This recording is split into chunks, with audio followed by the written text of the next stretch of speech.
Hi friends, welcome to my channel. ఈరోజు వీడియోలో నేను మీకు చైన్ స్టిచ్ ఏ విధంగా వేసుకోవాలో చూపిస్తున్నాను. దానికోసం లాస్ట్ వీడియోలో 6 టర్న్స్ ఏ విధంగా తీసుకోవాలో చూపించాను కదా. ఇప్పుడు ఆ 6 టర్న్స్కి ఇలా చివర్లో అయితే ఒక నాట్ వేస్తున్నాను. ఇలా ఒక 1 టైం ఆర్ 2 టైమ్స్ ఇలా చివర్లో నాట్ వేసుకున్న తర్వాత చైన్ స్టిచ్ ఎలా చేసుకోవాలో చూపిస్తున్నాను. దానికోసం అయితే నేను లాస్ట్ టైం మీకు 2 నీడిల్స్ అయితే చూపించాను, నెంబర్ 10, 11 నీడిల్. ఇప్పుడు ఈ థ్రెడ్ ఉంది కదా, ఈ థ్రెడ్ని మనం వర్క్ అంతా కూడా ఈ 3 ఫింగర్స్తో చేస్తాము. Thumb finger, 4th finger and middle finger. ఈ 4th ఫింగర్కి ఈ థ్రెడ్ని అయితే ఈ విధంగా చుట్టుకోవాలి. ఇప్పుడు థంబ్ ఫింగర్ అండ్ మిడిల్ ఫింగర్తో మనం ఇక్కడ నాట్ వేసాం కదా, దాన్ని ఇలా ప్లేస్ చేసి ఉంచుకోవాలి. ఇప్పుడు నేనైతే ఈ 2 నీడిల్స్తో ఏ నీడిల్తో అయినా వర్క్ చేసుకోవచ్చు మనం. నేనైతే 11 నెంబర్తో మీకు ఏ విధంగా చైన్ స్టిచ్ వేసుకోవాలో అయితే చూపిస్తాను. ఇప్పుడు ఈ 11 నెంబర్ నీడిల్ ఉంది కదా, 0.7 mm, దీన్ని ఇలా పెట్టి ఈ థ్రెడ్కి చూడండి, క్లియర్గా చూపిస్తాను ఇంకొకసారి. ఇలా పెట్టాం కదా, దీన్ని థ్రెడ్ని ఇలా ఒకసారి టర్న్ చేసుకొని ఇంకొకసారి ఇలా చుట్టుకోవాలి. ఇప్పుడు చుట్టుకున్నాం కదా, ఈ థ్రెడ్ దగ్గర ఇలా హోల్డ్ చేసుకొని ఆ థ్రెడ్ అనేది మనకి టైట్గా రాకోకుండా చూసుకోవాలి. ఫస్ట్ చైన్ వేసినప్పుడు అయితే ఇలా దగ్గరకు వచ్చింది అనుకోండి, మనకి నాట్ అక్కడ నుంచి ఆ లూప్లో నుంచి థ్రెడ్ తీయడానికి కష్టం అవుతుంది. అందుకని చూడండి, ఇలా ఇక్కడ నీడిల్ పెద్దగా ఉంది కదా, అక్కడికి థ్రెడ్ తెచ్చుకొని అక్కడ ఇలా ఫింగర్తో పెట్టుకోవాలి. ఇప్పుడు ఈ మిడిల్లో మనకి లూప్ ఉంటుంది కదా, ఈ థ్రెడ్లో నుంచి ఇలా అయితే వచ్చేస్తుంది. ఫస్ట్ ఇలా తీసుకున్న తర్వాత చైన్ స్టిచ్ వేస్తున్నాను చూడండి. నీడిల్కి ఇలా మధ్యలో గ్యాప్ అయితే ఉంటుంది మనకి, ఈ థ్రెడ్కి ఇలా చుట్టుకొని ఈ గ్యాప్లో నుంచి ఇటువైపుకి తీయాలి. ఇది చైన్ స్టిచ్స్. ఈ 11 నెంబర్ నీడిల్ ఉంది కదా చూడండి, ఈ ఫ్రంట్ సైడ్లో ఈ థ్రెడ్ని ఇలా చుట్టుకొని ఇలా లాగాలి. హుక్ లాగా కనిపిస్తుంది కదా, అది మనకి ఎప్పుడు మన వైపు కనిపించేలాగే ఉండాలి. ఆ థ్రెడ్ని హోల్డ్ చేసి ఈ గ్యాప్లో నుంచి ఇలా తీయాలి. మీరు ఫస్ట్ టైం ట్రై చేస్తుంటే వులన్ థ్రెడ్తో ట్రై చేశారంటే ఈజీగా వస్తుంది. చూడండి, ఇలా చుట్టుకొని ఈ 2 థ్రెడ్స్ గ్యాప్లో నుంచి ఇలా చైన్ స్టిచ్ వేసుకుంటూ రావాలి. మనకి ఈ విధంగా అయితే వస్తుంది. చాలా ఈజీ. మనకి ఫస్ట్ మాత్రం కొంచెం టఫ్ అనిపిస్తుంది, ఒకసారి స్టిచ్ చేయడం అలవాటు అయితే ఈజీగా వస్తుంది. ఇలా లాగామనుకోండి, మొత్తం అంతా కూడా మనకి ఈ చైన్ స్టిచ్ వేసాం కదా, అదంతా కూడా వెళ్ళిపోతుంది. ఇప్పుడు ఈ చైన్ స్టిచ్ని మనం క్లాత్కి ఏ విధంగా చేస్తామో కూడా చూపిస్తాను. ఇది పైపింగ్ చేసామండి, కరెక్ట్ సైడు మన వైపుకు ఉండాలి, రాంగ్ సైడ్ వచ్చి అటువైపుకు ఉండాలి.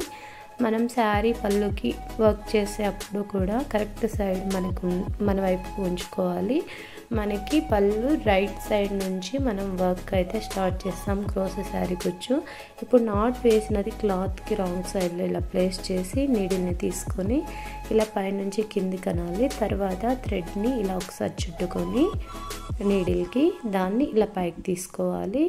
ఇప్పుడు ఈ గ్యాప్లో నుంచి మళ్ళీ మనం నీడిల్కి థ్రెడ్ చుట్టుకొని ఇలా అయితే వేసామంటే అక్కడ మనకి లాక్ పడుతుంది. ఇప్పుడు సేమ్ మళ్ళీ ఆ పక్క పాయింట్కి ఇంకొకసారి లాక్ చేస్తున్నాను.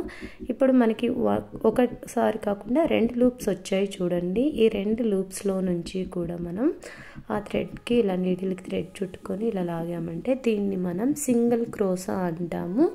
తర్వాత మళ్ళీ మనం చైన్ స్టిచ్ వేసుకోవాలి.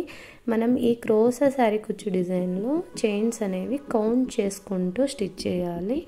నేను 5 చైన్స్ వేస్తూ మీకు చూపిస్తున్నాను. ఇది బేసిక్ కాబట్టి ఇలా 5 చైన్స్ అయిపోగానే క్లాత్కి కరెక్ట్గా ఎక్కడి వరకు వస్తుందో ఒకసారి చూసుకోవాలి. ఇలా నీడిల్ని ఇలా డైరెక్ట్గా కింద ఉంది కదా థ్రెడ్ని ఇలా చుట్టుకోవాలి, ఇలా పైకి తీసుకోవాలి. ఆ హుక్ అన్నది పైకే ఉండాలి చూడండి. ఇలా థ్రెడ్ ఇలా లాగినప్పుడు మన వైపుకే ఉండాలి. మళ్ళీ ఇక్కడ చైన్ స్టిచ్ 1 2 3 4 5 మనకి ఆ థ్రెడ్స్ అనేవి పక్కకు పోకుండా మనం చైన్ స్టిచ్ వేసుకోవాలి.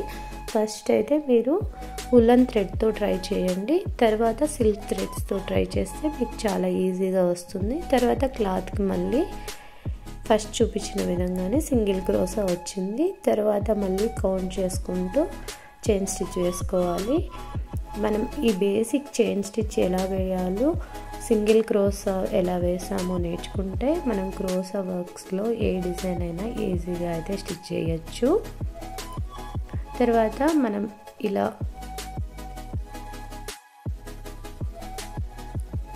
సింగిల్ క్రోసా అయిపోయిన తర్వాత మళ్ళీ 5 చైన్స్ ఇలా మొత్తం అయిపోయిన తర్వాత ఎండింగ్లో లాక్ ఏ విధంగా చేసుకోవాలో కూడా నేను చూపిస్తాను. లాక్ చేయకుండా చేసామనుకోండి మనకి మొత్తం, ఇప్పుడు నేను ఫస్ట్ స్టార్టింగ్లో చూపించాను కదా, తీసి లాగితే మొత్తం అంతా ఊడిపోయింది, ఆ విధంగా అయితే ఊడిపోతుంది.